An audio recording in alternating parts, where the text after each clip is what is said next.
The wind cut through Genevieve Kensington's traveling coat like a butcher's blade through thin linen, and she wondered if this is what dying felt like, standing alone on a train platform in Petaluma, California, watching her breath crystallize in the January air of 1883. She had traveled 2,000 miles from Boston to marry a man she had never met, carrying nothing but a worn leather trunk and a daguerreotype of a stranger who had promised her a new life. And now that stranger was nowhere to be found as the afternoon sun dipped below the distant hills, and the temperature plummeted with alarming speed. The station master, a grizzled man with a tobacco-stained beard, had retreated into his office an hour ago, leaving her alone on the platform with instructions to wait because mail-order brides always eventually got collected, as if she were a package that had arrived with the morning freight. Genevieve pulled her gloves tighter, but the thin fabric offered little protection against the unseasonable cold that had descended upon Northern California like a curse. Her fingers had stopped hurting 20 minutes ago, which she knew from her childhood in Massachusetts meant the numbness was setting in, the dangerous kind that turned fingertips black if left untreated. She stamped her feet against the wooden planks, trying to keep the blood flowing, but her fashionable button boots were designed for Boston parlors, not frontier train stations in the grip of a winter storm. The sky had turned the color of steel wool, pregnant with snow that had no business falling in California. Yet here it came, fat flakes drifting down like ash from a distant fire. Genevieve had read in the newspapers that California was a land of eternal sunshine and orange groves, but no one had warned her about the occasional Arctic blast that could sweep down from the mountains and turn the valleys into frozen wastelands. Her teeth chattered despite her best efforts to clench her jaw. The train that had brought her here had long since departed, taking with it the last vestiges of warmth and the illusion of safety. She was alone now, truly alone, in a way she had never been even during the loneliest nights in her aunt's boarding house in Boston. At least there, she had known what to expect. Here, she knew nothing except that Thomas Whitfield had sent her a letter promising marriage, a home, and a chance at happiness, and she had been desperate enough to believe him. The correspondence had begun 6 months ago when her aunt had shown her an advertisement in the Matrimonial Times. Respectable rancher seeks educated woman for marriage. Must be of good character and willing to work. Genevieve had been 23 years old, orphaned since she was 16, and working as a seamstress in her aunt's increasingly failing dress shop. The offer had seemed like providence, an escape from a life of endless needle pricks and fading eyesight. She had written to Thomas Whitfield with cautious optimism, and his responses had been encouraging, if somewhat brief. He owned a cattle ranch outside Petaluma, he wrote. He was 30 years old, in good health, and looking for a partner to help build a life in California. Now she stood freezing on a platform, wondering if she had made the worst mistake of her life. The snow fell harder, coating her shoulders and the top of her head. She tried the door to the station house, but it was locked. Through the frosted window she could see the station master asleep in his chair, his feet propped on his desk. She knocked, but he did not stir. Either he was deaf or he had decided that a frozen mail-order bride was not his problem. Genevieve returned to the platform and hugged herself, tucking her hands under her arms. Her trunk sat beside her like a faithful dog, containing everything she owned in the world: 3 dresses, 2 nightgowns, a Bible her mother had given her before the fever took her, and a collection of letters from a man who apparently could not be bothered to collect his bride on time. She felt tears prick her eyes, but she refused to let them fall. Crying would only make her face colder, and besides, she had not come 2,000 miles to give up at the first obstacle. The sound of hoofbeats cut through the wind, and Genevieve turned to see a rider approaching at a gallop. Her heart leapt with hope, then sank when she realized it was not one horse but one horse with a rider who was clearly in distress. The animal was lathered with sweat despite the cold, and the man in the saddle was hunched forward, urging the beast onward with desperate kicks. As they drew closer, Genevieve saw that the rider was young, perhaps close to her own age, with dark hair plastered to his forehead and a face tight with worry. He pulled up short at the platform, and the horse danced sideways, blowing great clouds of steam from its nostrils. The rider swung down from the saddle with practiced ease and turned to face her, and Genevieve found herself looking into the most striking pair of blue eyes she had ever seen. They were the color of summer sky, bright and clear even in the gathering darkness, and they widened with alarm when they took in her condition. "Jesus, Mary, and Joseph," he breathed, closing the distance between them in 3 long strides. "You are frozen half to death." Before Genevieve could respond, he had pulled off his leather gloves and taken her hands in his. His palms were warm, almost hot against her icy skin, and the sudden contrast made her gasp. He chafed her fingers gently, blowing on them with his breath, and she felt the painful tingle of returning circulation. "Forgive my delay," he said, his voice rough with emotion. "I rode as fast as I could, but the storm came up faster than anyone predicted. I am Jackson Jennings, and I am guessing you are Miss Kensington. You are not Thomas Whitfield," Genevieve managed through chattering teeth. "No, madam, I am not," Jackson said, still working her hands between his own. "I am his neighbor and his friend, and I have been sent to collect you because Thomas cannot come himself." Dread pooled in Genevieve's stomach. "Is he injured?" "No, nothing like that," Jackson assured her quickly. "He is down with influenza, same as half the county. His sister Molly is nursing him, but he could not leave his bed, much less ride into town. He asked me to fetch you yesterday, but I was up in the high pasture bringing in strays, and I did not get the message until this morning. I rode out as soon as I heard, but the weather turned bad and I had to wait out the worst of it in a line shack. I should have left sooner. I should have pushed harder. I am sorry you were left waiting in the cold." His contrition was so genuine that Genevieve felt her irritation begin to melt along with her frozen fingers. He continued to rub her hands, his touch gentle but insistent, and she could see genuine concern etched in every line of his face. He was handsome in a rough-hewn way, with a strong jaw shadowed by several days' worth of stubble, and a nose that looked like it had been broken at least once. His clothes were practical ranch wear, a heavy canvas coat over a wool shirt and leather chaps that were dusted with snow. "Can you feel your fingers?" he asked, his blue eyes searching her face. "Yes," Genevieve said, surprised to find it was true. The painful tingling had subsided into a warm throb and she could flex her fingers inside his grip. "Thank you. What about your feet? They are cold but not numb." Jackson nodded, his expression still worried. "We need to get you warm and dry as soon as possible. The Whitfield Ranch is 8 miles north, too far in this weather. My place is closer, just 3 miles east. I can take you there for the night, get you properly warmed up, and then tomorrow when the storm passes, I will take you to Thomas." "Would that be acceptable?" Genevieve hesitated. Everything she had been taught about propriety screamed that it was entirely unacceptable to go to a bachelor's home unchaperoned. But everything she knew about survival told her that propriety was a luxury she could not afford in her current state.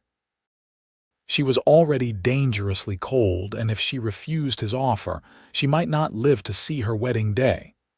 "I suppose I have little choice," she said. "I will be a perfect gentleman," Jackson promised, finally releasing her hands. "You have my word on that." Right now, though, we need to move before this storm gets worse." He hoisted her trunk onto his shoulder with ease, securing it behind his saddle with practiced efficiency. Then he turned back to Genevieve and, without asking permission, swept her up into his arms. She let out a small sound of surprise, but he was already lifting her onto the horse, settling her side saddle in front of the pommel. "Hold on to the saddle horn," he instructed, swinging up behind her. His arms came around her on either side, reaching for the reins, and suddenly she was enveloped in warmth, and the smell of leather and horses and something else. Something distinctly masculine that made her pulse quicken in a way that had nothing to do with the cold. Jackson urged the horse forward, and they moved from a walk into an easy canter. The wind hit them full force as they left the shelter of the station, and Genevieve hunched forward, trying to make herself small. Jackson shifted behind her, opening his coat and pulling her back against his chest, then wrapping the heavy canvas around both of them. The intimacy of the position should have scandalized her, but all she could think about was how warm he was, how solid and reassuring his presence felt at her back. "Just a few miles," he said close to her ear. "You are doing fine." They rode through the gathering darkness, the snow falling thick and fast around them. Genevieve could barely see the ground beneath the horse's hooves, but Jackson seemed to know the way by instinct, guiding them through what must have been familiar terrain. She let herself lean into him, trusting him to keep them on course, and tried not to think about what would have happened if he had not arrived when he did. The Jennings ranch appeared out of the snow like a mirage, a low house with a barn and several outbuildings clustered around a central yard. Jackson rode straight to the barn, dismounting first and then lifting Genevieve down. Her legs nearly buckled when her feet hit the ground, and he steadied her with a hand on her elbow. "Can you stand?" "I think so." "Go inside the house," he said, pointing to a door maybe 20 feet away. "It is unlocked. Get yourself in front of the fire while I tend to the horse. I will be right behind you." Genevieve stumbled toward the house, her frozen feet clumsy in the snow. She pushed through the door and found herself in a kitchen that was blessedly warm, heated by a massive cast iron stove that dominated one wall. She made her way to the hearth in what must have been the main room and sank down in front of the fire, holding her hands out to the flames. She was still sitting there, shivering uncontrollably, when Jackson came through the door carrying her trunk. He set it down and immediately went to a chest in the corner, pulling out several thick blankets. He draped them around her shoulders, then went to the kitchen and returned with a tin cup filled with something that steamed. "Drink this," he ordered, pressing the cup into her hands. "It is just hot water with a little whiskey and honey, but it will help warm you from the inside." Genevieve sipped the mixture, feeling the warmth spread through her chest and belly. Jackson watched her for a moment, then nodded with satisfaction and disappeared into another room. She heard him moving around, and then he returned with an armload of what looked like women's clothing. "These belong to my mother," he said, setting them on a chair near the fire. "She passed 2 years ago, and I have kept her things. You are about the same size, I think. You need to get out of those wet clothes before you catch your death. I will step outside and give you privacy." He was gone before Genevieve could respond, pulling the door shut behind him with a firm click. She looked down at herself and realized he was right. Her traveling suit was damp with melted snow, and her petticoats were soaked through at the hem. With shaking fingers, she began to undress, peeling away the layers of wet fabric and replacing them with the dry clothes Jackson had provided. His mother had been a practical woman, she discovered. The dress was simple calico, well worn but clean and warm. There were wool stockings, too, thick and soft, and a heavy shawl that Genevieve wrapped around her shoulders with gratitude. When she was dressed, she called out, and Jackson came back inside, stamping snow from his boots. He had changed his own shirt, she noticed, and his hair was damp as if he had dunked his head in water. He looked her over with an assessing eye, then seemed satisfied. "Better. Much better, thank you. Are you hungry?" Genevieve realized she was starving. She had eaten nothing since breakfast, and that had been a stale roll purchased from a vendor at the train station in San Francisco. "Yes, very." Jackson moved into the kitchen with the confidence of a man who knew his way around a stove. Genevieve followed, still wrapped in blankets, and watched as he pulled down a pot and began assembling ingredients. Within minutes, he had a simple stew heating on the stove, thick with beef and vegetables that must have come from his root cellar. "You cook for yourself?" Genevieve asked, surprised. "I do everything for myself," Jackson said, stirring the pot. "I run this ranch alone, just me and a few hired hands during calving season. My father died 5 years ago, my mother 2 years after that, and I have been on my own ever since." "You learn to cook or you starve. You have any siblings?" "A sister. She married a banker in San Francisco and does not approve of my chosen profession. We exchange letters at Christmas, but that is about it." He tasted the stew, added a pinch of salt, and nodded. "This is ready. Sit down." They ate at a rough-hewn table in the kitchen, and Genevieve discovered that Jackson Jennings was an excellent cook. The stew was rich and flavorful, the bread he served alongside it fresh and crusty. They ate in companionable silence for a while, the only sounds the crackle of the fire and the howl of the wind outside. "Tell me about Thomas," Genevieve said finally. "You said you are his friend." Jackson nodded, breaking off another piece of bread. "Thomas and I grew up together. Our ranches share a border and our fathers were partners in some ventures. Thomas is a good man, honest and hardworking. He will make you a good husband." There was something in the way he said it, a flatness to his tone that made Genevieve look at him more closely. But nothing," Jackson said, meeting her eyes. "I am sure you will be very happy together." "You do not sound convinced." Jackson was quiet for a long moment, and Genevieve thought he might not answer. Then he sighed and set down his spoon. "Thomas is my friend, and I wish him well. But I will be honest with you, Miss Kensington. He is not the warmest man. He is practical, some might say cold.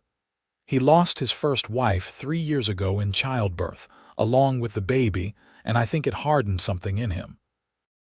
He needs a wife to help run his household and eventually give him children, and he has approached the matter like he might approach buying new breeding stock.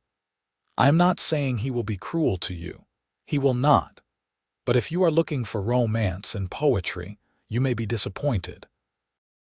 Genevieve absorbed this information, feeling her hopes deflate like a punctured balloon. "I see. Thank you for your honesty. I did not mean to upset you." "You did not. I suppose I should have known better than to expect a fairy tale. This is a business arrangement, nothing more." "It does not have to be," Jackson said quietly. "My parents started out as strangers in an arranged marriage, and they grew to love each other deeply. It can happen, given time and patience. Did you ever consider taking a mail-order bride yourself?" Genevieve asked, surprising herself with her boldness. Jackson smiled, a real smile that transformed his serious face into something boyish and charming. "No, I did not. I suppose I am a romantic at heart. I want to marry for love, old-fashioned as that sounds. I want to meet a woman and feel that spark, that certainty that she is the one I am meant to spend my life with. I have not found her yet, but I keep hoping." There was something wistful in his expression that made Genevieve's heart ache. Here was a man who believed in love, who was waiting for it, while she was about to marry a stranger who saw her as little more than a useful acquisition. For a moment, she let herself imagine what it might be like to be the woman Jackson Jennings was waiting for, to be the one who made his eyes light up with that particular spark. Then she pushed the thought away firmly. She was promised to Thomas Whitfield, and she was not the kind of woman who broke her promises. They finished their meal, and Jackson showed her to a small bedroom at the back of the house. It was simply furnished with a narrow bed, a washstand, and a trunk at the foot of the bed.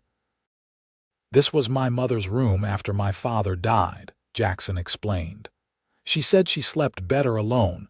You should be comfortable here. I will be in the loft if you need anything, but I will leave you in peace. Sleep well, Miss Kensington. Thank you, Mr. Jennings, for everything. You saved my life tonight." He shook his head. "Anyone would have done the same. But you were the one who came," Genevieve said softly. "That matters." She thought she saw something flicker in his blue eyes, some emotion quickly suppressed, but then he nodded and withdrew, pulling the door shut behind him. Genevieve sat on the bed, running her hands over the soft quilt, and tried to sort through the confusing tangle of her thoughts.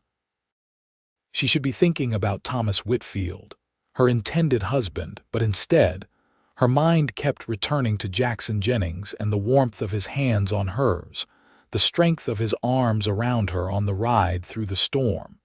She forced herself to lie down and close her eyes. Tomorrow she would meet Thomas, and her new life would begin. Tonight was just an interlude, a strange and unexpected detour on the way to her destiny. She needed to remember that. But sleep was a long time coming, and when it finally arrived, her dreams were full of blue eyes and gentle hands, and a voice saying, "Forgive my delay," as if those 3 words could change everything. Morning came with the pale light of a winter sun struggling through heavy clouds. Genevieve woke to the smell of coffee and bacon, and for a disoriented moment, she could not remember where she was. Then memory returned, and with it, a flutter of anxiety about the day ahead. She dressed quickly in her own clothes, which had dried overnight by the fire, and made her way to the kitchen. Jackson was at the stove, his back to her, and Genevieve took a moment to study him unobserved. He was tall and lean, with the kind of wiry strength that came from hard physical labor. His movements were economical and sure, and there was something almost graceful about the way he moved around the kitchen. He must have sensed her presence because he turned, and when he saw her, his face broke into a smile. "Good morning.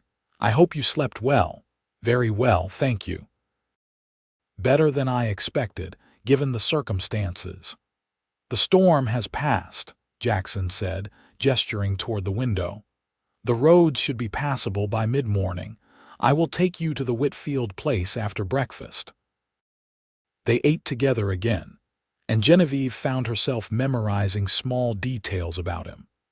The way he cradled his coffee cup in both hands, the small scar above his right eyebrow, the way his eyes crinkled at the corners when he smiled. She told herself she was simply being observant, but she knew it was more than that. She was drawn to him in a way that was both thrilling and terrifying. After breakfast, Jackson saddled a fresh horse, a sturdy gray mare, and they set out for the Whitfield ranch. The landscape was transformed by snow, the rolling hills covered in white, the oak trees stark and black against the pale sky. It was beautiful in a harsh, unforgiving way, and Genevieve understood why people called this place a frontier.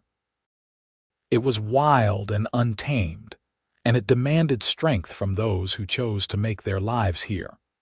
The Whitfield Ranch was larger than Jackson's, with a sprawling 2-story house and numerous outbuildings. A woman came out onto the porch as they approached, a plump woman in her 40s with Thomas's same sharp features. "You must be Miss Kensington," she called out. "I am Molly Harper, Thomas's sister. Please, come in out of the cold." Jackson helped Genevieve down from the horse, his hand steady on her waist, and for a moment they stood close together, their breath mingling in the cold air. She looked up at him, wanting to say something, to thank him again, to tell him that these few hours in his company had meant more to her than she could express. But Molly was waiting, and the moment passed. "Thank you, Mr. Jennings," she said formally, "for everything." "It was my pleasure, Miss Kensington. I wish you every happiness." He tipped his hat, swung back into the saddle, and rode away without looking back. Genevieve watched him go, feeling an inexplicable sense of loss, and then Molly was ushering her inside, chattering about the weather and Thomas's illness and the wedding that would have to be postponed until he was well. Thomas Whitfield was in bed in a room on the second floor, propped up on pillows and looking feverish and miserable. He was a handsome man in a conventional way, with dark hair and regular features, but there was a hardness to his mouth that Jackson's words had prepared her for. He looked her over with the assessing gaze of a man examining livestock. "Miss Kensington, forgive me for not being able to greet you properly.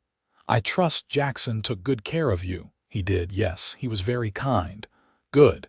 Jackson is a reliable man." Thomas coughed, a wet, rattling sound. "As you can see, I am in no condition for a wedding at the moment. Molly will show you to your room, and we will proceed with the ceremony as soon as I am back on my feet. Probably a week, the doctor says." Genevieve nodded, feeling numb. This was the man she had traveled 2,000 miles to marry, and he was treating their first meeting like a business transaction. She knew she had no right to complain. He had been honest in his letters about what he wanted, and she had agreed to the arrangement. But after the warmth and kindness Jackson had shown her, Thomas's cold practicality was jarring. The week that followed was one of the strangest of Genevieve's life. She settled into the Whitfield household, helping Molly with the cooking and cleaning and generally trying to make herself useful. Thomas recovered slowly, emerging from his sickroom pale and weak, but determined to proceed with the wedding as soon as possible. He was not unkind to Genevieve, but neither was he warm. He spoke to her as he might to an employee, giving her instructions about how he liked his household run and what would be expected of her as his wife. Genevieve told herself she could live with this. She had not expected love, after all. She had expected security and a home of her own, and Thomas was offering her both. But she could not stop thinking about Jackson Jennings, about the way he had held her hands and looked at her with genuine concern. She told herself it was foolish, that she was building a fantasy out of a few hours of kindness, but her heart refused to listen to reason. On the third day, Jackson came by with a delivery of firewood that Thomas had apparently arranged to purchase. Genevieve was in the kitchen when he arrived, and her heart leapt at the sound of his voice in the yard. She forced herself to stay where she was, kneading bread dough with more vigor than necessary, but Molly called her to the door. "Miss Kensington, Mr. Jennings has brought something for you." Genevieve wiped her hands on her apron and went outside. Jackson was standing by his wagon, holding a small wooden box. When he saw her, his face lit up with that transformative smile that made her knees weak. "Miss Kensington, I hope you are settling in well." "Yes, thank you." "I brought you something." He held out the box. "I found it among my mother's things and thought you might like to have it. She had more books than she knew what to do with, and I thought perhaps you might enjoy reading." Genevieve opened the box and found it was full of books, their leather covers worn but well cared for. There were novels and poetry and a collection of essays. It was a treasure trove, more valuable to her than jewelry could ever be. "This is too generous," she protested. "Nonsense. They are just sitting in my house collecting dust. My mother would have been happy to know they went to someone who would appreciate them. Thank you. I do not know what to say." "You do not have to say anything." Jackson glanced toward the house, where Molly was watching from the window with undisguised curiosity. "I should go, But if you ever need anything, Miss Kensington, if you are ever in trouble or difficulty, my door is always open. Please remember that." He tipped his hat and climbed back onto the wagon, and Genevieve stood clutching the box of books and watching him drive away, feeling the sting of tears in her eyes. Molly came out and put a hand on her arm. "Jackson Jennings is a good man," she said quietly. "One of the best. But you are promised to my brother, and Thomas is not the kind of man who takes kindly to divided loyalties. Whatever you are feeling, Miss Kensington, I would advise you to lock it away. For everyone's sake." Genevieve nodded, not trusting herself to speak. She carried the box of books to her room and spent the rest of the day reading, losing herself in stories of other times and places, trying not to think about blue eyes and gentle hands, and a voice that made her feel safe in a way she had never felt before. The wedding took place a week later in the parlor of the Whitfield house, with Molly and her husband serving as witnesses and the local preacher presiding. Genevieve wore a dress that had belonged to Thomas's first wife, altered to fit her slender frame. It felt wrong somehow, wearing a dead woman's dress to marry her widower, but she had nothing else suitable, and Thomas had insisted it was practical. Jackson did not attend the ceremony. Genevieve had not expected him to, but she looked for him anyway, and felt a pang of disappointment when he did not appear. She spoke her vows in a steady voice, and Thomas slipped a plain gold band onto her finger, and then it was done.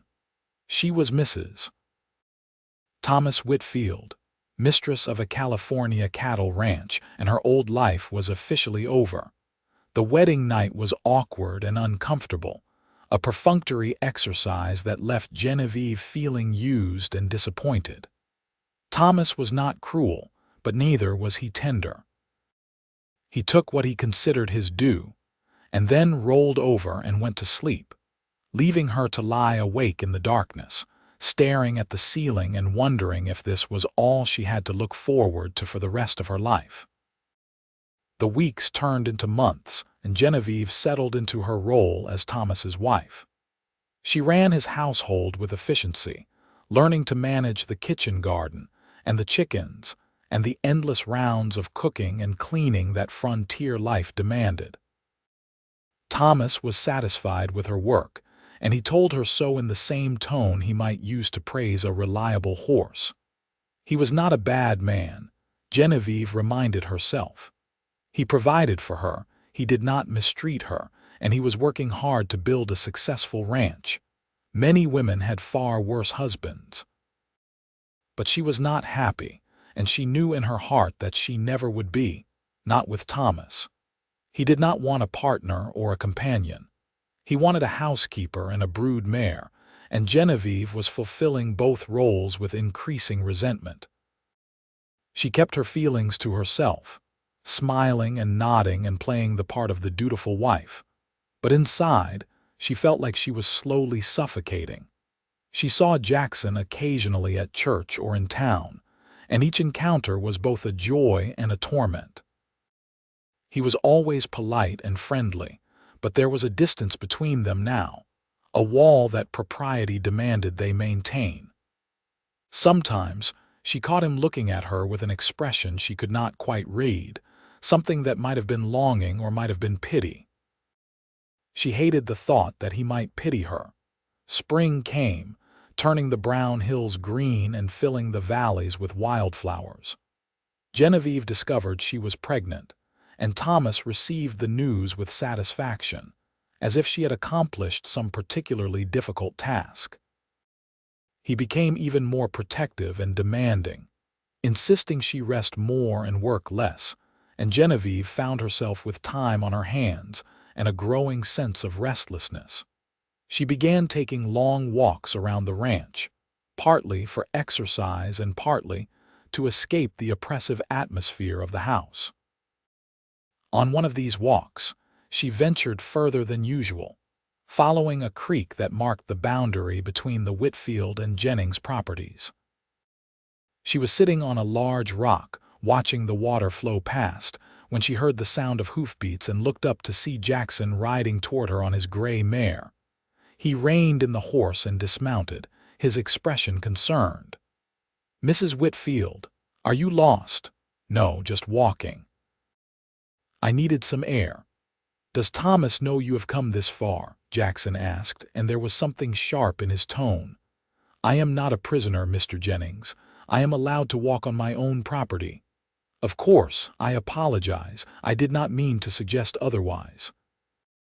He tied the mare to a tree branch and came to sit beside her on the rock, keeping a respectful distance between them. "How have you been?" "Well enough." "That is not much of an answer." "It is the only answer I have to give." They sat in silence for a while, watching the water. Finally, Jackson spoke, his voice low and intense. "Are you happy, Genevieve?" It was the first time he had used her Christian name, and the sound of it on his lips sent a shiver through her. She should have corrected him, should have insisted on propriety, but she could not bring herself to do it. "Does it matter if I am happy?" she asked quietly. "It matters to me." Genevieve turned to look at him and found him watching her with those incredible blue eyes, and in them she saw everything she had been trying not to acknowledge. He cared for her, perhaps more than cared. And God help her, she cared for him too, far more than a married woman had any right to care for a man who was not her husband. "I should not be here," she said, standing abruptly. "This is not appropriate." "Genevieve, wait." Jackson stood too, reaching for her hand but stopping short of touching her. "I need to say this, just once, and then I will never speak of it again. I have been in love with you since the night I found you freezing on that train platform. I tried to fight it, tried to tell myself it was just concern for a stranger in need, but it was more than that from the very beginning. And then you married Thomas, and I had to watch you become his wife, and it has been the hardest thing I have ever done. I know I have no right to tell you this. I know it changes nothing, but I could not let you go on thinking you do not matter, that your happiness is not important, because it is important. It is important to me." Genevieve felt tears streaming down her face. "You should not have said that. I know, I am sorry. I am married, Jackson. I made vows. I know that too, and I respect those vows even if Thomas does not deserve you." He took a step back, putting more distance between them. "I will not trouble you again, but if you ever need anything, if you are ever in danger or distress, please remember that I am here." That is all I wanted to say. He moved to untie his horse, and Genevieve knew she should let him go, should let this moment end here before they both said or did something they would regret. But she could not bear the thought of never having this conversation again, of going back to polite nods at church and careful avoidance of any real connection. "I am not happy," she said, and the words came out in a rush, as if a dam had broken inside her. "I wake up every morning in a house that does not feel like home, married to a man who sees me as property, carrying a child I am not sure I want, and I am not happy. I have not been happy since the day I married Thomas.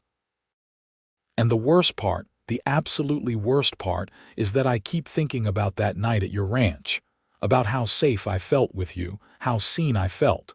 And I know it is wrong to think those things, but I cannot help it." Jackson's hands clenched on the mare's reins, but he did not turn around. "What do you want me to say, Genevieve?" "I do not know. Nothing. Everything. I should not have said anything." "No, I am glad you did. At least now I know I am not alone in this madness." He finally turned to face her, and his expression was anguished. "But it does not change anything, does it? You are married to my oldest friend, and you are carrying his child. Even if we wanted to act on these feelings, even if we were willing to throw away our honor and our reputations, what good would it do? You would be ruined, and I would be ostracized, and the child would grow up under a cloud of shame." "I know," Genevieve whispered. "I know all of that, but it does not make the feelings go away. No, it does not." They stood looking at each other across the space that separated them, a distance of perhaps 10 feet that might as well have been 1,000 miles. Then Jackson swung up into the saddle, his movements jerky with suppressed emotion. "Go home to your husband, Genevieve. Forget this conversation ever happened. Forget about me. Be the wife Thomas needs and the mother your child deserves. That is what honor demands." He rode away without waiting for a response, and Genevieve sank down onto the rock and wept, great gasping sobs that shook her entire body. She cried for the life she had left behind in Boston, for the future she had imagined with Thomas that would never come to pass, and most of all, for the love she had found too late with the wrong man. Summer arrived with its brutal heat, and Genevieve's pregnancy advanced. She grew large and uncomfortable, and Thomas became even more solicitous in his distant way. He hired additional help for the household so that Genevieve would not have to work so hard, and he purchased a cradle from a craftsman in town. He was doing everything a good husband should do, and yet the emotional distance between them only seemed to grow. Genevieve did not see Jackson again. She heard news of him occasionally through Molly, who reported that he had taken on a new hired hand and was planning to expand his herd. He attended church regularly, but he always sat on the opposite side of the building from the Whitfields, and he left immediately after the service without lingering to talk. Genevieve told herself it was for the best, but she missed him with an ache that never entirely went away. In August, when the heat was at its most oppressive, Genevieve went into labor. Molly and the midwife attended her, and Thomas paced in the parlor below, and after 18 hours of hard labor, Genevieve delivered a healthy baby boy. Thomas came to see his son and expressed satisfaction that it was a male, an heir for his ranch. He held the baby awkwardly for a few minutes, then handed him back to Genevieve and left the room, clearly uncomfortable with the entire process. Genevieve named the baby George after her father and fell into the exhausting routine of caring for an infant. She nursed him and changed him and walked the floor with him when he cried, and through it all, she felt a deep love for this tiny person that surprised her with its intensity. George was innocent of the circumstances of his birth, innocent of his parents' loveless marriage, and Genevieve was determined to give him the best life she could, even if she could not give him a happy home. The months passed. George grew from an infant into a toddler, and Genevieve found a kind of peace in motherhood, even as her marriage remained cold and distant. Thomas was pleased with his son and talked about having more children, but the idea filled Genevieve with dread.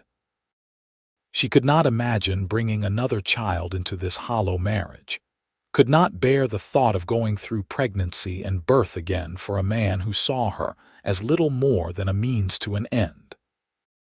She was hanging laundry in the yard one crisp October morning when she saw a rider approaching at a gallop. Her heart leapt with the foolish hope that it might be Jackson, but as the rider drew closer, she recognized one of the men who worked for him, a young Mexican named Carlos. He pulled up his horse in a cloud of dust, his face tight with worry. "Mrs. Whitfield, please, I need to find Mr. Whitfield. There has been an accident." Fear gripped Genevieve's heart. "What kind of accident? Is someone hurt?" "It is Mr. Jennings, Senora." His horse threw him in the high pasture, and he hit his head on a rock. "He is unconscious. We got him back to the house, but he needs a doctor, and I am riding to town to fetch one. But I thought Mr. Whitfield should know. They are such good friends." "Thomas is in the south pasture, but I will send someone to find him. Go get the doctor, quickly." Carlos rode off at a gallop, and Genevieve stood frozen for a moment, her mind reeling. Jackson was hurt, perhaps seriously hurt, and she felt like the ground had dropped out from under her. She called for one of the ranch hands and sent him to find Thomas. Then she went inside and told Molly what had happened. Molly's face paled. I must go to him, Molly said. Jackson is like a brother to Thomas. Someone should be with him until the doctor arrives. I will come with you, Genevieve said, surprising herself. You should stay here with George. George is sleeping and the hired girl can watch him. Please, Molly, let me come. Molly looked at her for a long moment, and Genevieve saw understanding dawn in her eyes. But all she said was, "Get your shawl. We will take the buggy." They made the trip to the Jennings ranch in record time, Molly driving the horse hard. Jackson's hired hands were clustered in the yard, talking in low voices, and they pointed the women toward the house. Genevieve and Molly hurried inside and found Jackson lying on his bed, pale and still. One of the men, a grizzled old cowboy named Pete, was sitting beside him with a worried expression. "He has not woken up," Pete reported. "We cleaned the wound and got him into bed, but he has been like this for near about 2 hours now." Genevieve moved to the bedside, her heart pounding. Jackson's face was bruised and there was a bandage wrapped around his head, dark with blood. But he was breathing steadily, and when she took his hand, it was warm. She sank into the chair Pete had vacated and held Jackson's hand between both of hers, exactly as he had held hers that first night. "You are going to be all right," she whispered. "Do you hear me, Jackson Jennings? You are going to wake up and be fine because I will not accept any other outcome." Molly stood on the other side of the bed, her expression worried. "The doctor should be here soon. Head wounds always bleed terribly, but that does not necessarily mean it is serious." But as the minutes ticked by and Jackson remained unconscious, Genevieve felt her worry deepen into something close to panic.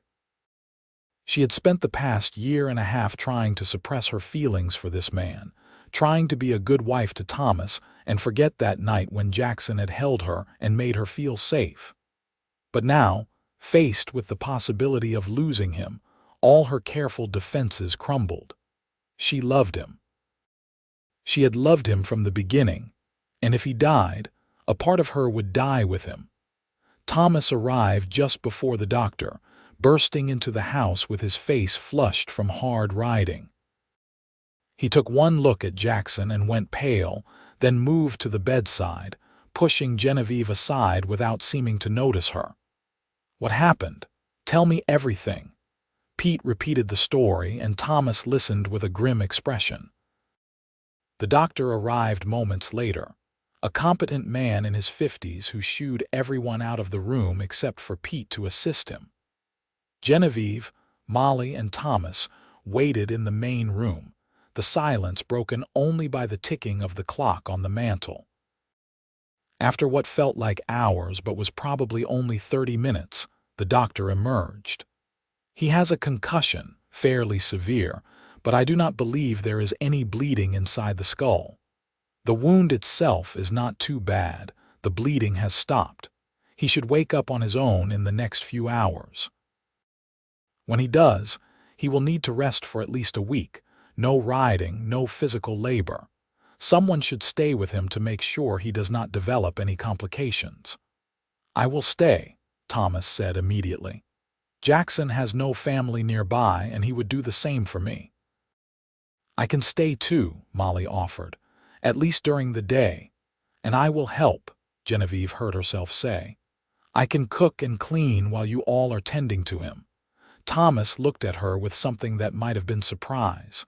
"That is generous of you, but surely the baby needs you at home." "George is weaned, and the hired girl can watch him during the day. You said yourself that Jackson is your oldest friend. Of course I want to help." Thomas nodded, and Genevieve saw approval in his eyes. He thought she was being a good, dutiful wife, supporting him in his time of need. He had no idea that her concern for Jackson had nothing to do with wifely duty, and everything to do with the desperate love she had been hiding for 18 months. Jackson woke late that evening, confused and in pain but blessedly conscious. The doctor examined him again and pronounced himself satisfied with his progress. Over the next few days, Genevieve fell into a routine of coming to the Jennings ranch each morning, bringing food she had prepared and spending the day cleaning and cooking while Molly and Thomas took turns sitting with Jackson. She saw him only in passing, brief encounters in the hallway or the kitchen, but even those fleeting moments made her heart race. On the fourth day, she arrived to find Thomas and Molly both gone. Thomas back to his own ranch to handle urgent business and Molly home to care for her own family. Pete was in the barn tending to the animals, and the other hired hands were out checking fences. Genevieve found herself alone in the house with Jackson for the first time since that fateful night 18 months ago. She heated soup and carried it to his room, knocking softly on the door frame. "Mr. Jennings, I have brought you lunch. Come in," Jackson called, and she entered to find him sitting up in bed, looking far better than he had a few days ago. The bruising on his face had faded to yellow and green, and his eyes were clear and alert. When he saw her, his expression went through several rapid changes, surprise and joy, and then something that looked like resignation. "Mrs. Whitfield, I did not realize you were here. I have been coming every day to help with the household tasks. Your friends have been taking good care of you." "So I have been told. I am sorry to be such a burden." "You are not a burden." Genevieve set the tray on the bedside table and straightened the pillows behind him, acutely aware of his nearness. "You gave us all quite a scare." "I have been told that as well." "Apparently I was unconscious for hours. I do not remember much after the horse threw me." "Do you remember why he threw you?" "Rattlesnake spooked him. I should have been more careful, but I was distracted." "Distracted by what?" Jackson looked at her, and in his eyes she saw the truth. "By thoughts I should not have been thinking, by memories I should have forgotten." Genevieve's breath caught. "Jackson, we should not talk about this." "Why not? There is no one here to hear us, and I am tired, Genevieve. I am so tired of pretending I do not love you. Please do not say that." "Why? It is the truth. I love you. I have loved you since the night I found you on that train platform, and nearly dying has made me realize that I am done hiding it. Life is too short and too uncertain to waste on pretending. But I am married. I have a child. I know. And I am not asking you to leave Thomas or abandon your son. I am not asking for anything except to tell you the truth. I love you, and I think you love me too, and even if we can never act on those feelings, I needed to say it out loud just once." Genevieve sank into the chair beside the bed, her legs suddenly unable to support her. "You are right. I do love you. I have tried so hard not to, but I cannot help it. Every time I see you, every time I hear your name, my heart aches. But what good does it do to acknowledge it? We are both trapped by circumstances we cannot change." "I know," Jackson said softly. "But at least now we both know the truth. At least now neither of us has to pretend we are alone in this." They sat in silence for a long moment, the weight of unspoken possibilities hanging heavy in the air. Then Jackson reached out and took her hand, the same hand he had warmed on that frozen night so long ago. "I will not ask you to betray your vows," he said. "I will not ask you to do anything that would bring shame on you or your son. But Genevieve, if circumstances were different, if you were free, I would marry you tomorrow. I would give you the life you deserve, full of warmth and laughter and love. I would make you happy, or I would spend the rest of my life trying."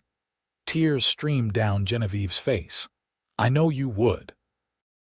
And if I had met you first, if I had been the one you came to collect from that train station instead of Thomas, my whole life would have been different.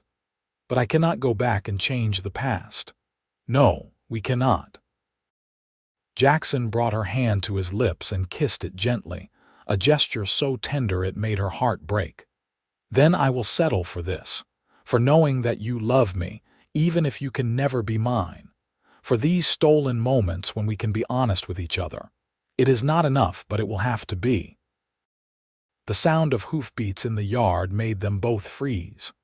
Genevieve pulled her hand from Jackson's and stood, smoothing her skirt with shaking hands. Pete's voice called from outside, and then the door opened, and Thomas walked in. "I have finished my business sooner than expected," Thomas announced, hanging his hat on a peg by the door. "How is the patient?" "Much improved," Genevieve said, proud of how steady her voice sounded. "I was just bringing him lunch." "Good, good, thank you for taking such good care of my friend."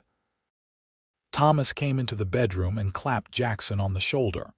"You are looking better, old man. The doctor says you can probably go back to light work in a few days." "Yes, I am feeling nearly back to normal," Jackson said, and his voice was as steady as Genevieve's. Thomas turned to Genevieve. "You should head home. I am sure George is missing his mother. I will stay here for a few more hours to keep Jackson company." Genevieve nodded and gathered her things. As she left the room, she allowed herself one last look at Jackson. He was watching her with an expression of such longing that it took her breath away. Then she forced herself to turn and walk out of the house, out into the bright sunshine that seemed to mock the darkness in her heart. The months that followed were the hardest of Genevieve's life. She went through the motions of her daily existence, caring for George, managing the household, and being the dutiful wife Thomas expected. But inside, she felt like she was dying by inches. She saw Jackson occasionally, unavoidable encounters at church or at community gatherings, and each time, it was like pressing on a bruise. They were always scrupulously proper, never speaking beyond polite pleasantries, but Genevieve could feel the weight of everything unspoken hanging between them. Winter came again, bringing with it memories of that first night when Jackson had found her freezing on the train platform. It had been 2 years now since she had come to California, 2 years of living a lie, and Genevieve did not know how much longer she could bear it. She was not the kind of woman who could contemplate adultery, even with the man she loved. But neither could she resign herself to a lifetime of emotional starvation with Thomas. In February, a traveling preacher came through Petaluma, a fiery speaker who drew large crowds with his passionate sermons about sin and redemption. Thomas insisted they attend, and Genevieve found herself sitting in a crowded church, listening to the preacher rail against the evils of dishonest hearts and hidden sins. She felt like he was speaking directly to her, exposing every guilty thought and suppressed desire, and by the time the service ended, she was shaking. She made her way outside into the cool evening air, desperate for space to breathe. Jackson was there, standing apart from the crowd, and when he saw her distress, he moved toward her instinctively. "Are you all right?" he asked quietly. "No," Genevieve said. "No, I am not all right. I cannot keep living like this, Jackson. I cannot keep pretending to be happy when I am dying inside." "What are you saying?" "I do not know. I am so confused. I know what is right. I know what I am supposed to do, but I cannot seem to make myself feel it anymore." Jackson looked around to make sure no one was close enough to overhear, then took her elbow and guided her around the side of the church, into the shadows where they would not be observed. "Listen to me, Genevieve. I know this is hard. God knows it is hard for me too. But you cannot let despair make you do something you will regret. You have a son who needs you. You have a life here, even if it is not the life you would have chosen. I know all of that. I know it in my head, but my heart feels like it is breaking." "Then let it break," Jackson said fiercely. "Let it break and heal and break again if it must. But do not throw away your honor and your future for me. I am not worth it." "You are worth everything," Genevieve said. "You are the best man I have ever known, and I love you more than I thought it was possible to love anyone." Jackson closed his eyes as if in pain. "Do not say that. Please, Genevieve, do not make this harder than it already is. I am sorry. I am so sorry. I wish I could be stronger." "You are strong. You are the strongest woman I know. You just need to remember that." They stood in the shadows, close enough to touch but carefully maintaining the distance propriety demanded. Then Thomas's voice called from the front of the church, looking for his wife, and the moment was broken. Genevieve forced herself to move, to walk away from Jackson and back to the life she had chosen, even if it was killing her. That night, lying beside Thomas in the darkness, Genevieve made a decision. She could not change the past, and she could not have the future she wanted with Jackson. But she could change how she approached her present. She could stop hoping for something that would never happen and start finding ways to make peace with the life she had. It would not be easy, and it would not make her happy, but it might at least give her some measure of peace. She threw herself into motherhood with renewed dedication, spending hours with George, teaching him his letters and taking him on walks around the ranch.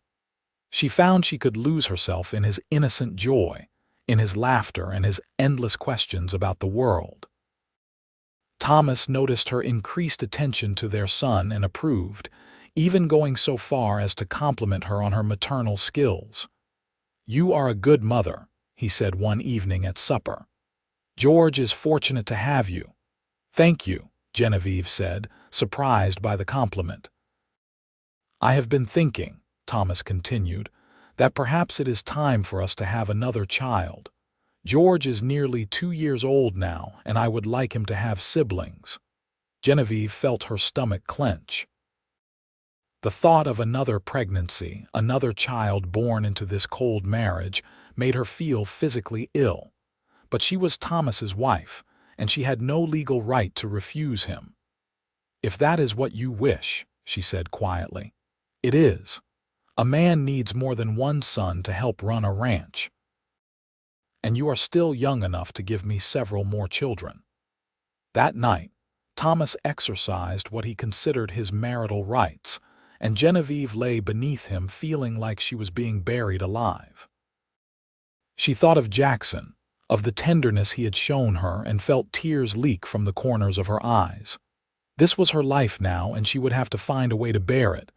But fate, it seemed, had other plans. In April, Thomas traveled to San Francisco on business, taking several of his hired hands with him to help drive a herd of cattle to market. He had been gone 3 days when a rider arrived at the ranch, his face grim with bad news. There had been an accident on the road. The cattle had spooked at something, and in the chaos that followed, Thomas had been trampled. He had died before the doctor could reach him. Genevieve received the news in a strange state of numbness. She should have felt grief, should have wept for the husband she had lost, but all she could feel was a sense of unreality, as if this were happening to someone else. Molly arrived within the hour, along with several neighbor women, and they took charge of the funeral arrangements while Genevieve sat in her parlor holding George and trying to process what had happened. Jackson came to pay his respects the day before the funeral. Genevieve received him in the parlor, with Molly sitting on the other side of the room as chaperone. He looked haggard, as if he had not slept in days. "I am so sorry for your loss," he said formally. "Thomas was a good man and a good friend. I will miss him." "Thank you," Genevieve said, equally formal. "That is kind of you to say." They looked at each other across the space that separated them, and Genevieve saw in his eyes the same confusion she felt. Thomas's death had changed everything and nothing. She was free now, or would be after a decent period of mourning, but that freedom had been purchased at a terrible price. And even if she and Jackson eventually found their way to each other, it would be under a cloud of suspicion and gossip that might never entirely dissipate. The funeral was well attended, evidence of how respected Thomas had been in the community. Genevieve stood at the graveside in her borrowed black dress, holding George's hand and accepting condolences from people she barely knew. Jackson stood at the back of the crowd, his hat in his hands, and did not approach her. But when everyone else had left and Genevieve was alone at the grave with only Molly and George for company, she turned and saw him still standing there, waiting. "Go back to the house," she told Molly quietly. "I will be along shortly." Molly looked like she might protest, but then she glanced at Jackson and nodded. "5 minutes," she said firmly, "for propriety's sake." She took George's hand and led him away, and Jackson approached the grave slowly, as if afraid he might not be welcome. He stood beside Genevieve, looking down at the fresh earth, and for a long moment neither of them spoke. "I did not wish for this," Genevieve said finally. "I want you to know that. No matter how unhappy I was, I never wanted Thomas to die. I know that. But now that he is gone, now that I am free, I do not know what to do. I should feel grief, should feel something for the husband I have lost, but all I feel is guilt. Guilt that I am not sadder, guilt that part of me is relieved, guilt that I am standing here thinking about you instead of mourning him properly."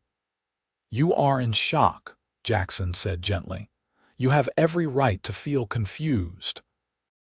Thomas was not an easy man to love, but he was still your husband and the father of your child. Your feelings are complicated because the situation is complicated. Do not punish yourself for being human." "What happens now?" Genevieve asked, looking up at him. "Between us, I mean." Jackson was quiet for a long moment. "That depends on what you want. If you want me to walk away, to leave you in peace to rebuild your life on your own terms, I will do that. If you want me to wait while you mourn and heal, I will do that too. And if, when enough time has passed and it is socially acceptable, you want to explore what might exist between us, I will be there. But the choice has to be yours, Genevieve. I will not press you or rush you or do anything that makes you uncomfortable. You have had enough of men making decisions for you." Genevieve felt fresh tears sting her eyes, but these were different from the tears she had shed over the past few days.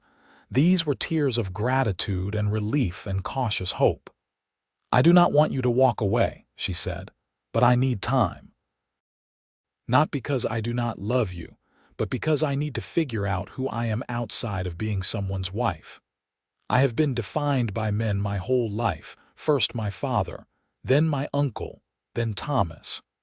I need to discover who Genevieve Kensington is, or was, before I can become anyone else." "Then that is what you will do," Jackson said.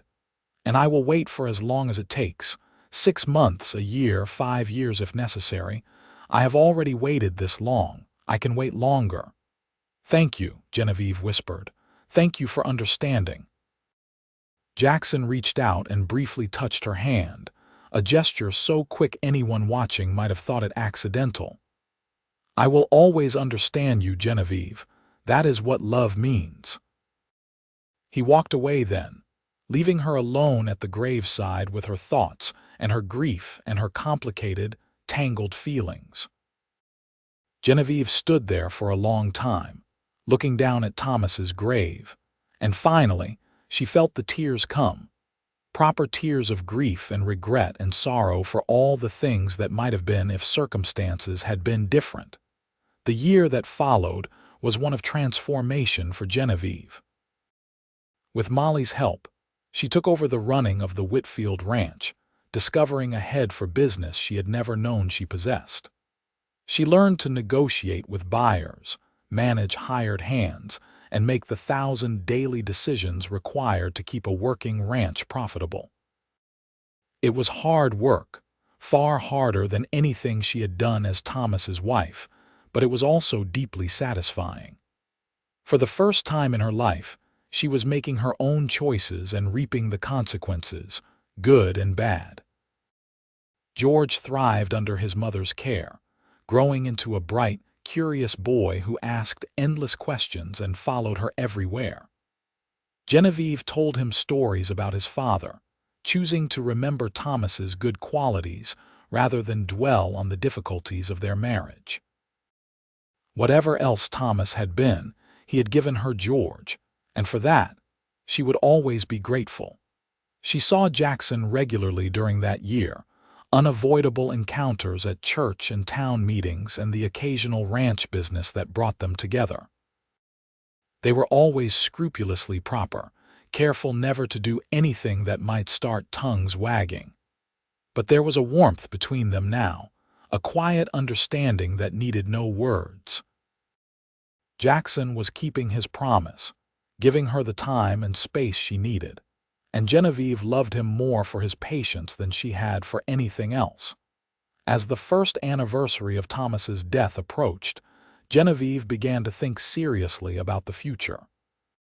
She was 26 years old now, with a son to raise and a ranch to run. She had proven to herself and everyone else that she was capable and strong, that she did not need a man to define her or take care of her. But she had also realized, over the long months of hard work and lonely nights, that not needing a man and not wanting one were two very different things.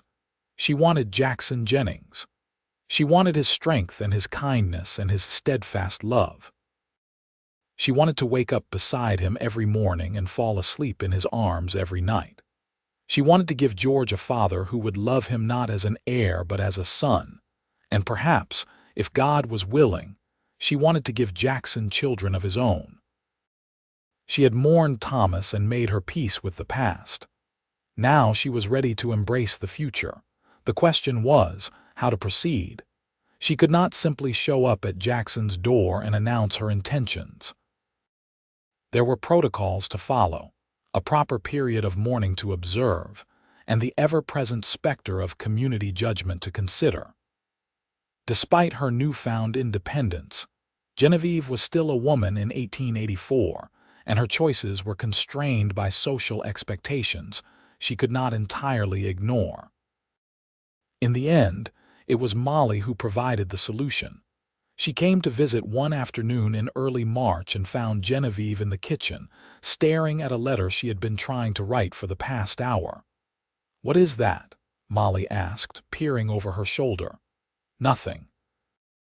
Just a letter to a cattle buyer." "That is not what it looks like. That looks like a letter to Jackson Jennings." Genevieve felt her face flush. "I do not know what you mean." "Oh, please, I have known about you and Jackson since that first day at the train station. The way he looked at you, the way you looked at him, it was obvious to anyone paying attention. Thomas never noticed because he was too wrapped up in his own concerns, but I saw it. Molly, we never did anything improper.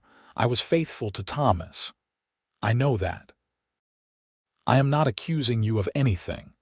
But my brother has been dead for nearly a year now, and you have fulfilled your obligations to his memory. If you want to pursue a future with Jackson, no one would blame you. In fact, most people in town have been expecting it. They have, of course. Everyone knows Jackson has been in love with you since before you married Thomas, and everyone with eyes can see that you return his feelings. The only question is when you two are going to do something about it." Genevieve set down her pen and looked at Molly. "You think it is too soon? Will people say I am being disrespectful to Thomas's memory? Some people might, but most people understand that life is for the living. You are young, Genevieve, with many years ahead of you. You deserve to be happy, and Jackson deserves to be happy too. He is a good man, probably better than my brother was if I am being honest. I think you would make each other very happy. Thomas was your brother. Does it not bother you that I might marry his friend?" Molly shook her head. "Thomas made his choices in life, and he paid the consequences. He had a chance to make you happy, and he failed. I do not think he would begrudge Jackson the opportunity to succeed where he did not. And even if he would, Thomas is gone and you are here. Your happiness matters more than the opinions of a dead man." The blunt words were oddly freeing. Genevieve felt something loosen in her chest, some last strand of guilt and obligation finally snapping. Molly was right. She had done her duty by Thomas, had mourned him properly and honored his memory. Now it was time to live her own life. "How do I do this?" she asked. How do I let Jackson know I am ready? Molly smiled. I think you are worrying too much about protocol. Why do you not simply invite him to supper? Here at your house with George present as chaperone. Have a conversation like two adults about what you both want for the future. It does not need to be complicated. Just invite him to supper. Just invite him to supper. It sounded so simple when Molly said it that way. Genevieve found herself laughing, a real laugh that felt good after so many months of careful composure. All right, I will invite him to supper. She sent the invitation the next day, a carefully worded note delivered by one of her ranch hands. Jackson's response came back within hours, a single sentence that made her heart race. I would be honored to accept your invitation. The supper took place on a Saturday evening in late March, as the days were beginning to lengthen, and the first wildflowers were appearing in the fields.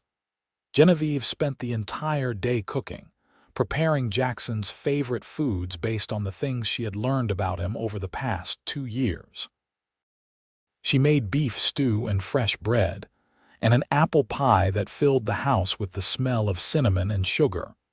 George was excited to have a guest, especially Jackson, whom he remembered vaguely as a friend of his father's.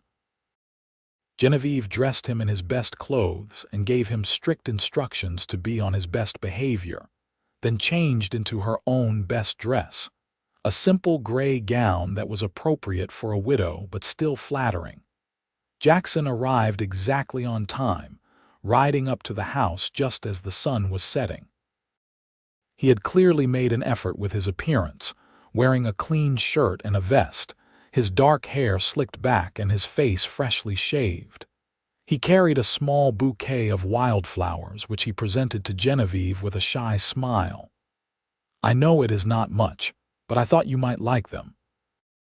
They are beautiful, Genevieve said, accepting the flowers. Thank you. Please come in.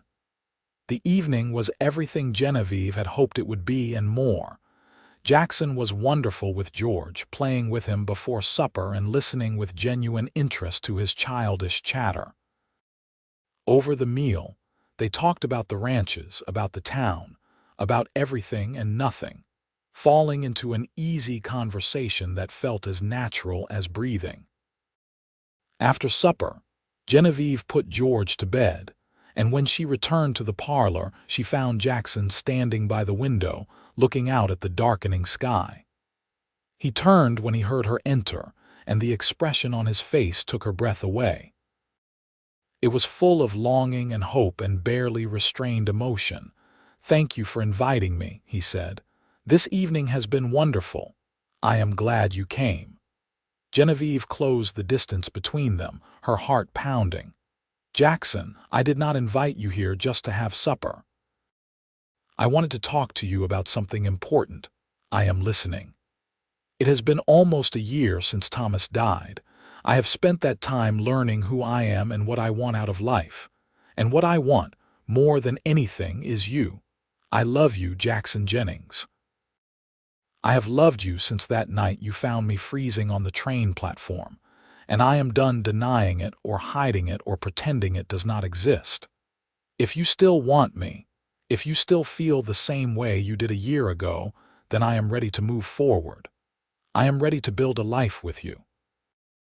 Jackson's eyes widened, and then he was crossing the room, closing the last few feet between them in 2 long strides.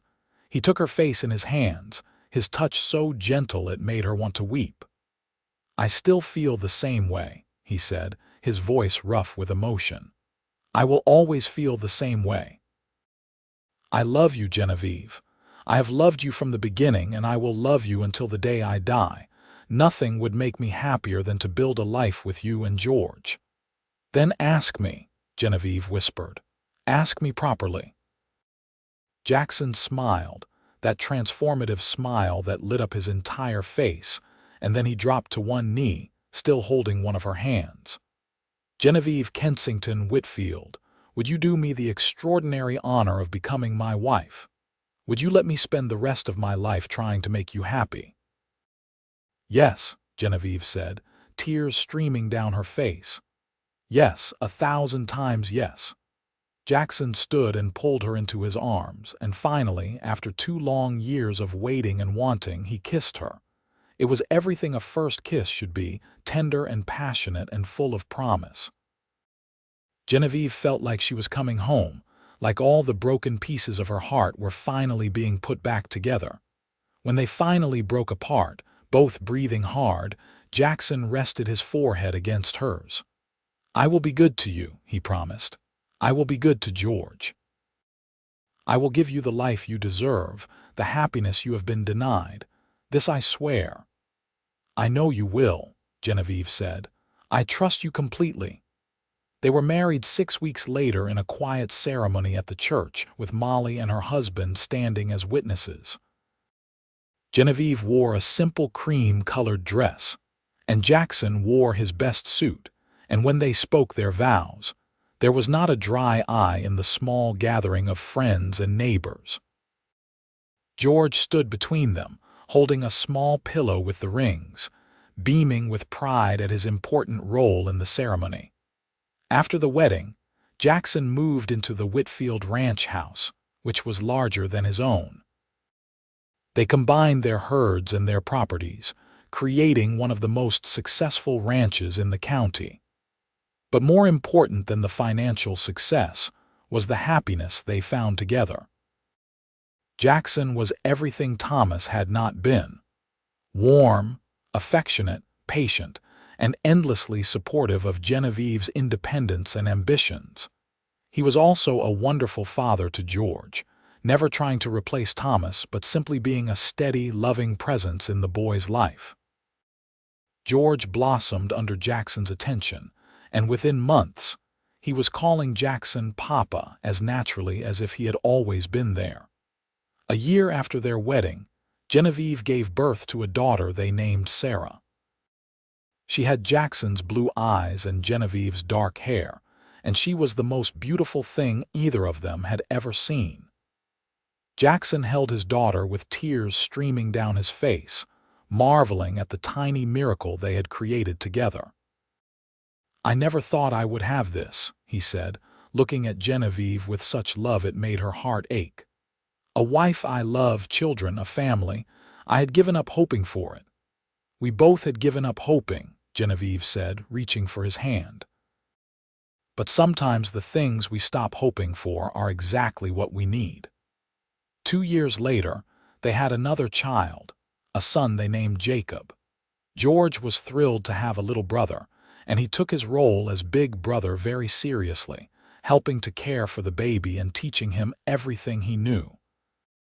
The house was full of laughter and noise and the beautiful chaos of family life, and Genevieve could hardly remember the lonely, desperate woman she had been when she first arrived in Petaluma. As the years passed, the Jennings ranch thrived. Jackson proved to be not only a loving husband but also an astute businessman, and together, he and Genevieve built something that would provide for their children and their children's children. They added more land, improved their breeding stock, and became respected members of the community. But the real success was in the small moments.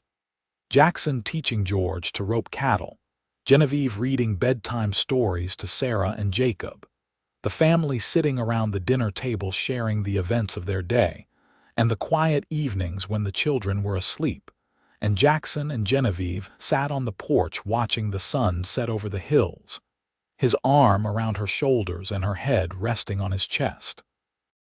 "Do you ever regret it?" Jackson asked her one evening many years after their wedding. "Coming to California, I mean. Going through everything you went through." Genevieve thought about it, really thought about it. She thought about the frightened young woman who had stepped off the train in Petaluma, about the lonely months of her marriage to Thomas, about the grief and confusion that had followed his death. And then she thought about everything that had come after, the love, the family, the life she had built with Jackson. "No," she said finally. "I do not regret it. It was hard and there were times when I thought I could not bear it, but it brought me here to you, to this life."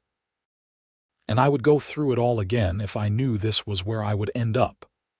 I am glad, Jackson said, kissing the top of her head, because I cannot imagine my life without you. You are my everything, Genevieve Jennings. You always have been, from that first night when I found you freezing on that platform. When you warmed my hands and asked for forgiveness for your delay, Genevieve said, smiling at the memory. I thought you were talking about being late to collect me, but you were not, were you? You were asking forgiveness for taking so long to find me. I was asking forgiveness for all the time we would lose, for the pain you would have to endure before we could be together. I knew the moment I saw you that you were meant to be mine, and I hated that circumstances were going to keep us apart. But we found our way to each other in the end. We did, and it was worth the wait. They sat in comfortable silence as the stars began to appear, scattered across the darkening sky like diamonds on velvet. Inside the house, they could hear the children laughing at something, and Genevieve felt a wave of contentment so profound, it brought tears to her eyes.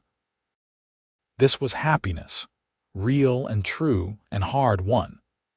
This was everything she had never dared to dream of when she was a lonely seamstress in Boston, everything she had given up hoping for during her marriage to Thomas. George grew into a fine young man, eventually taking over much of the day-to-day running of the ranch. He married a girl from town, a sweet-natured woman named Emma, and they gave Genevieve and Jackson their first grandchildren. Sarah became a teacher, opening a small school on the ranch where she taught not only her own younger siblings, but also the children of the ranch hands and neighboring families. Jacob, the baby, grew tall and strong like his father, with the same blue eyes and gentle disposition. As Genevieve watched her children grow and build lives of their own, she often thought about the strange twists of fate that had brought her to this place. If the train had been on time, if Jackson had arrived at the station sooner, if Thomas had not sent him instead of coming himself, everything might have been different. But she had learned over the years that dwelling on what-ifs was pointless. Life unfolded as it was meant to, and all anyone could do was meet each moment with courage and grace. On their 20th wedding anniversary, Jackson surprised Genevieve with a trip back to the train station where they had first met. It was early January, the same time of year as that fateful day so many years ago, and the air was cold and crisp. They stood on the platform together, and Jackson took both of her hands in his, just as he had done that night. "You remember?" he asked. "How could I forget?" It was the beginning of everything. I remember thinking you were the most beautiful woman I had ever seen, even half frozen and terrified. I remember the way you looked at me when I took your hands, like I was your only hope in the world. And I remember promising myself that I would find a way to make you happy, even if it took the rest of my life. You have kept that promise, Genevieve said, her eyes filling with tears. Every single day you have kept that promise. And I will keep on keeping it for as long as we both shall live. Jackson pulled a small box from his pocket and opened it to reveal a delicate gold necklace with a small pendant shaped like a heart. "This is my gift to you, not just for our anniversary, but for everything. For your strength, your courage, your love. For giving me a family and a life beyond anything I ever dreamed possible." Genevieve let him fasten the necklace around her throat, feeling the weight of it settle against her skin. "I should be the one thanking you. You saved my life that night in more ways than one." "We saved each other," Jackson said. "That is what love does. It saves us from loneliness and despair. It gives us a reason to keep going even when things are hard. You saved me as much as I saved you, Genevieve. Maybe more." They kissed there on the platform. Two people who were no longer young but who had learned that love had nothing to do with age and everything to do with choice. Every day, they chose each other. Every day, They chose to honor the promises they had made. And every day, they built something beautiful and lasting, brick by brick, moment by moment. The years continued to pass, bringing with them the inevitable changes that time brings. Jackson's hair turned silver, and lines appeared around Genevieve's eyes, but they were laugh lines, evidence of a life lived joyfully. They welcomed more grandchildren, watched their children build successful lives, and took pride in knowing that they had created something that would last long after they were gone. In their later years, they would often sit on the porch in the evenings, watching the sun set over the land they had worked so hard to build. Sometimes they talked, sharing memories and dreams and plans for the future. Other times they simply sat in comfortable silence, content in each other's presence. After so many years together, they had learned that love did not always need words. Sometimes it was enough just to be together. Two souls who had found each other against all odds and chosen to build a life together. When Genevieve was in her 70s, she took ill with a fever that the doctor could not explain. Jackson sat by her bedside day and night, holding her hand and refusing to leave even to sleep. Their children gathered, and the house was full of worried faces, but Genevieve felt strangely at peace. She had lived a full life, loved deeply and been loved in return, and she had no regrets. But she was not ready to leave yet. She had too much to live for, too many grandchildren to watch grow, too many more sunsets to see with Jackson by her side. So she fought the fever with every ounce of strength she possessed, and slowly, day by day, she began to recover. When she was finally well enough to sit up and take notice of the world around her, she found Jackson asleep in the chair beside her bed, his hand still holding hers, and she felt such a rush of love for this man who had stood by her through everything. "Wake up," she whispered, squeezing his hand. Jackson's eyes flew open, and when he saw she was awake and alert, his face transformed with joy.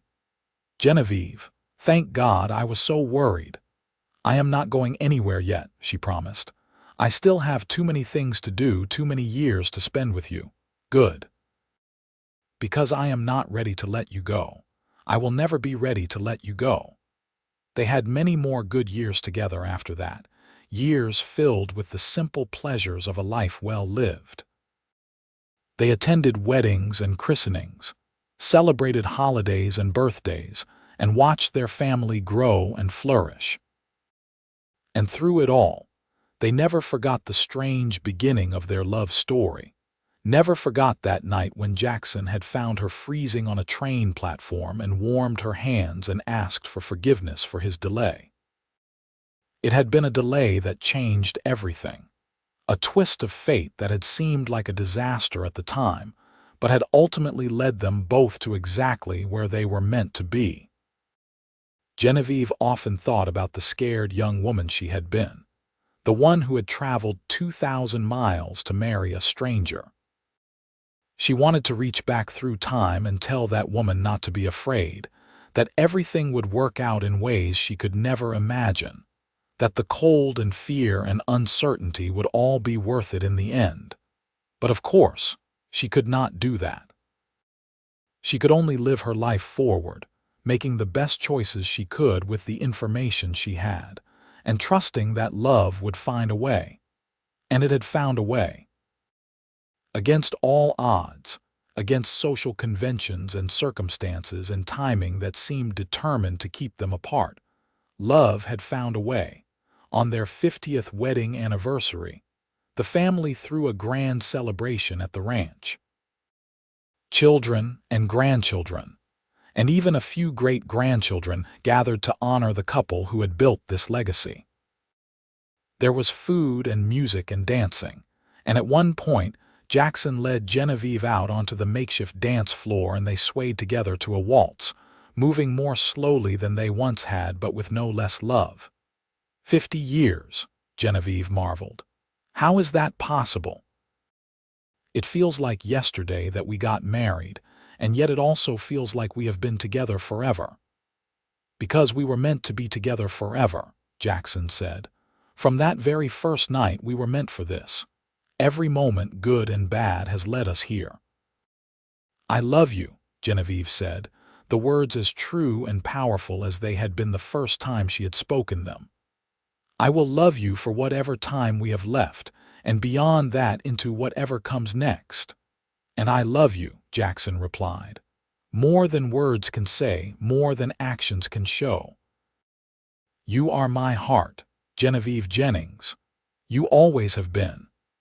They danced until the music stopped, and then they stood together under the stars, surrounded by the family they had created, living proof that love could triumph over any obstacle if two people were willing to fight for it. And as Genevieve looked around at her children and grandchildren, at the land she and Jackson had built into something beautiful, she knew that every hardship had been worth it. Every cold night, every lonely moment, every tear she had cried had been a step on the path that led her here, to this moment, to this life, to this man who had warmed her hands and her heart and given her everything she had ever needed. The celebration went on late into the night, but eventually the guests began to leave, and the family helped clean up and put things back in order. Jackson and Genevieve retired to their bedroom, both exhausted but happy, and as they prepared for bed, Genevieve caught sight of herself in the mirror. She was old now, her hair white and her face lined with age, but when she looked at herself, she did not see the passage of time as something to mourn. Every line, every gray hair, every sign of age was evidence of a life lived fully and well, of years spent loving and being loved. Jackson came to stand behind her, meeting her eyes in the mirror. What are you thinking about? How lucky we are, how blessed. Not everyone gets the kind of love we have found. No, they do not, but we have earned it, you and I. We have worked for it and fought for it and chosen it every single day. That kind of love does not just happen. It is built, moment by moment, choice by choice. Then I am glad we made the choices we did. So am I, my love, so am I. They climbed into bed together, and Jackson pulled Genevieve close, her head resting on his chest as it had on so many nights before. She listened to the steady beat of his heart, that reassuring rhythm that had been the soundtrack of her life for 50 years, and felt utterly content. This was home. Not the house or the land or even the family, though all of those things mattered. Home was wherever Jackson was, had always been wherever Jackson was, from that first night when he had ridden through a storm to find her. As she drifted off to sleep, Genevieve thought one last time about that scared young woman on the train platform, frozen and alone and facing an uncertain future. She wished she could tell that woman that everything would be all right, that the man who would warm her hands and ask for forgiveness would become the great love of her life, that the delay she cursed would turn out to be a blessing in disguise. But even more than that, she wished she could tell that woman to have courage, to trust in love even when it seemed impossible, to believe that happy endings were not just the stuff of fairy tales, but something real and attainable if you were willing to wait for it and work for it, and hold on to it with both hands when it finally arrived. And as she fell asleep in Jackson's arms, surrounded by the family they had created and the life they had built together, Genevieve knew with absolute certainty that every moment of pain and struggle had been worth it. Because this, right here, right now, was everything she had ever wanted and more than she had ever dared to hope for. This was love, real and true and lasting. This was home.